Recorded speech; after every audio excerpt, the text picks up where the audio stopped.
Isang mapagpalang gabi po sa ating lahat, pamilya ni El Shaddai. God is good!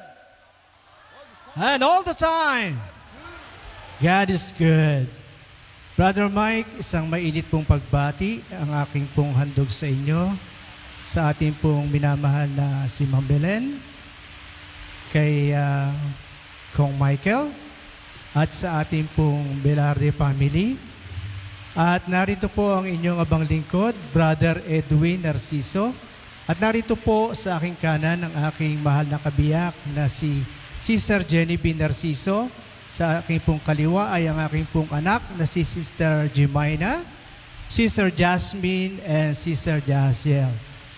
Kami po ay galing sa bansang Canada, sa Toronto. At napakalaking biyaya po na makarating po sa states na ito, ang pinagpalang lugar ng Ambel. Ako po ay naglilingkod bilang isang disciple preacher at honorary choir. At sa aking pong pakikinig ng tinig ng ating servant leader, ang sabi po niya, we are blessed, we are strong, and we are healed now na. At dahil po dyan sa aming pakikinig at paglilingkod sa ubasan ng Panginoon sa bansang Canada, dumaloy po ang blessing ni Lord sa aming pamilya. At napakalaki pong blessing nung ang aking pong asawa ay ipinagbubuntis niya ang aming pangalawang anak. Kami po ay ikakasal sa simbahan. Ngayon po, sa kabisihan po ng paghahanda, siya po ay dinugo. Napakaraming dugo ang lumabas. Kaya po, itinakbo po namin siya sa ospital. Ang sabi po ng resident doktor, wala na. Wala nang pag-asa. Pero po si Brother Edwin, malaki ang kanyang pag-asa dahil may malaki tayong Diyos na si Yahweh El Shaddai. Ang ginawa ko po, inilagay ko ang panyo sa ulunan ng aking asawa. Ang sabi ko, may magagawa ang Diyos. May magagawa ang Diyos.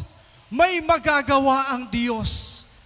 At kinabukasan po mga kapatid, dumating ang OB-GYN. Ang sabi ng OB-GYN, may pag-asa pa. May pag-asa pa. Yung pong umaga na yon, siya po ay raraspahin na. Pero napakabuti ng Diyos. At ngayon po, siya po ay 20 anyos na. Salamat sa ating Diyos. Salamat sa ating Diyos na buhay. Sa paglilingkod, hindi masasayang ang ating pagtaas ng kamay. Maraming salamat sa iyo, Brother Mike, sa iyong tinig, sa iyong mga butil. Yung po ay tumubo sa aming pusong mag-anak. At kami po ay sabay-sabay na naglilingkod sa bansang Toronto. At ang sasabihin ko po sa inyo, hanggang sa mamatay, paglilingkuran ka, Yahweh El Shaddai. Maraming salamat po. To God be the glory. Thank you.